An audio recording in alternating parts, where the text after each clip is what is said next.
Alrighty guys, let's put this thing back together. Okay, we're gonna start with the input clutch assembly.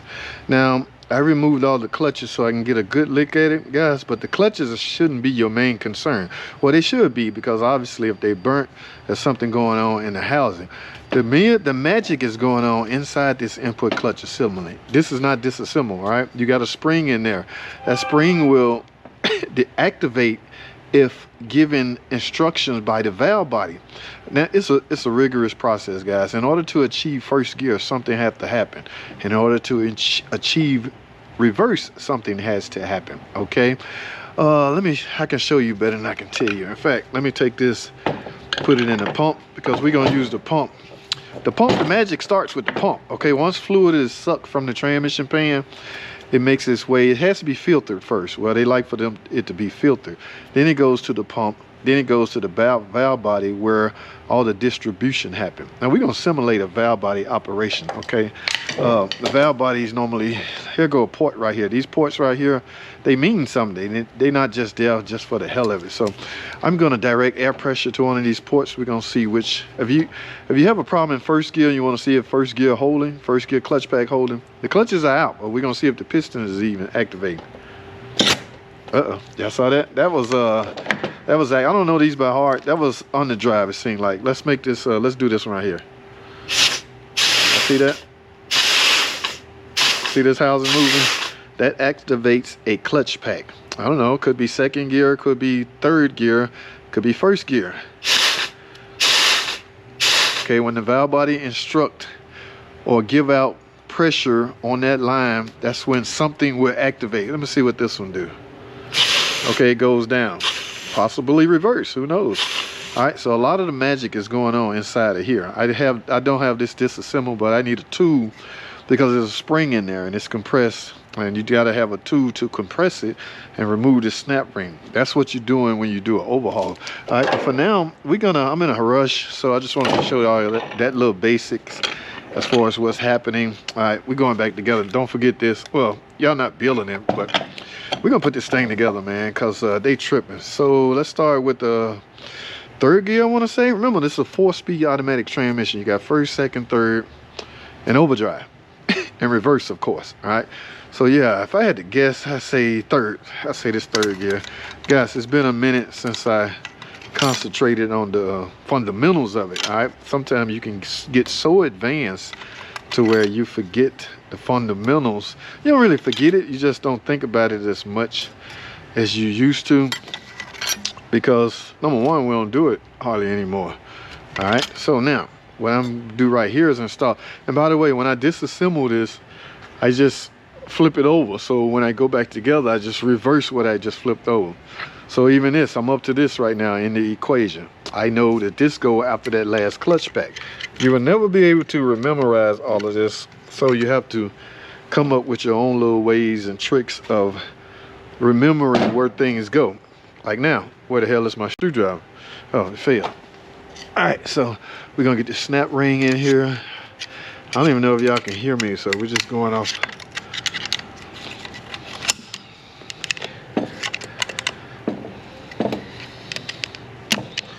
All right, we got that in place. Now we're gonna put this right here, retainer, so to speak, could be called something else. And now my other snap ring. All right, now I do know this by heart. Paint always go down. This is a tapered snap ring, so we're gonna put this on here. Remember, guys, this is the same procedure you go through if you overhaul it, but this is under the assumption you've already overhauled this part, replace these ones, because the seals, again, it's your magic. It's where the magic happens, okay, inside this input clutch assembly. Right now, all I'm doing is installing external clutch packs. Let's get this on here. Come on, baby. All right, got that. And you will be using grease, by the way. All right, now let's go back in with second gear, maybe. I don't know, but you know what? It's time for a decision to make, because I don't want to. Yeah, let's put this hub in here. That hub going there. I mean, you will have to do these a lot to memorize stuff like this, but we got this hub in place. Now I can go in. I can either set this in, depending on your preference, and start rebuilding the clutch pack from there, or I can put the clutch packs in, put this in last. You will have to fight with the the splines at that point. So I can go either way. It's no big deal. So let's do this. Remember, all I'm doing is reversing how I took it out, reversing the procedure.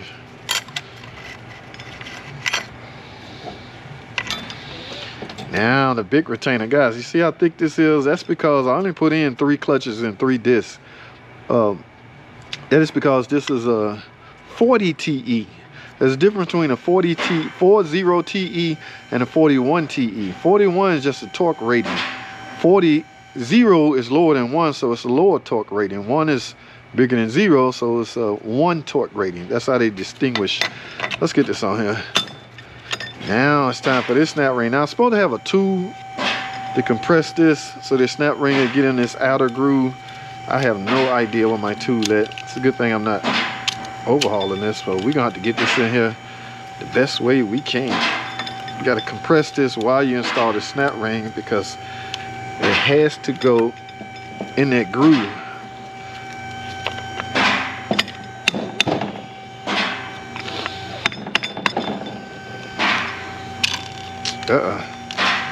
So we're gonna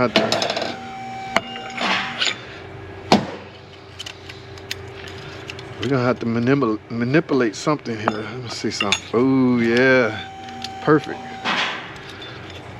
Sometimes we have to go to the press when doing this part. You're supposed to. That's where I was trained in school. But I can use this in place. Hey, I heard it. Snap rings now in that groove. Yes, I can see it. All right, now we can get rid of that because this go in the bottom end of the transmission. This is the hub for the 2.4 and the low reverse. All right, now we up to reverse. I know this is reverse because they only use 2 discs and 1 steel. Yeah, so put that on. This is the one you fight with. The way this sits, it's on here. So when you're installing the input clutch inside the housing, you're basically gonna be fighting. But of course I can't put this in and I do it all together. So you just have to struggle with it a little bit. Now I'm gonna put this last retainer on here. Ladies and gentlemen, the input clutch assembly is built. I'm using this as a tool. Last snap ring. Hey. So now we lift up on this, so when we install it, remember what I told you? Oh, I forgot this. Uh-oh, we might have to disassemble this again. We will. That ain't something you can forget, guys. First of all, it's on your table, so you're naturally gonna have a natural instinct. Once you see it, good thing I'm not deep off into it. Where's the outer part of the snap ring? I don't know how well y'all viewing this, guys. I apologize if it's not coming off right. I don't hardly ever use this GoPro, you know, but I'm having to disassemble the reverse. This is a reverse clutch pack. Overdrive and underdrive. No, overdrive. Is it overdrive maybe? Use 3 discs and 2 steels if it's a 42 TE. Yeah, let me get this on here. Make sure, yeah. You have to have done a bunch of them too. Now we're fighting through some discs right now. Right here, we got to get this down at the bottom. That's why some people, they will put it on with the clutches out of it because it's kind of hard to fight. In fact, I probably should have did that. But nothing is lube. Oh my goodness. All right.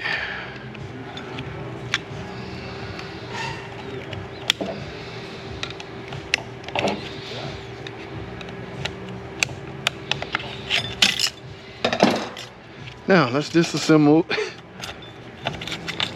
underdrive. Remember, reverse. We're reversing what we take off. In fact,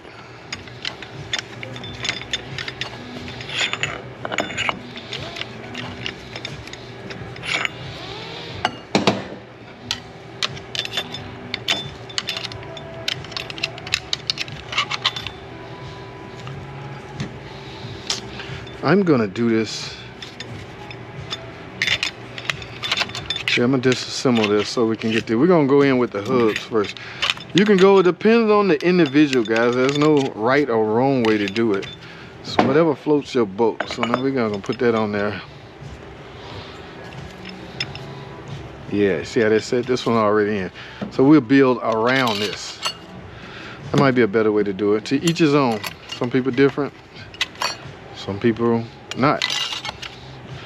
All right, so I think I'm out of time. I can't tell where my camera's at right now. I haven't heard a beeping noise. However, yeah, this snap, don't forget this snap ring right here. That holds these little tail ends right here. So we're gonna get that on. Now we're gonna put this last snap ring on. Got to go in these grooves, and I might need my special tool that I don't have, but y'all know my favorite word is improvise. Come on, baby.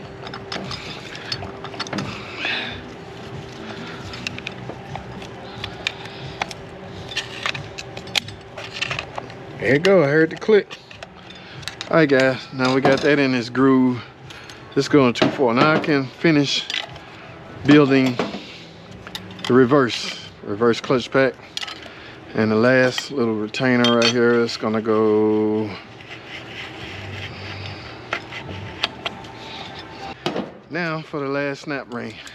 Notice nothing else left, so that means you got everything back in. If you was overhauling this, all this stuff you just put in would have been new.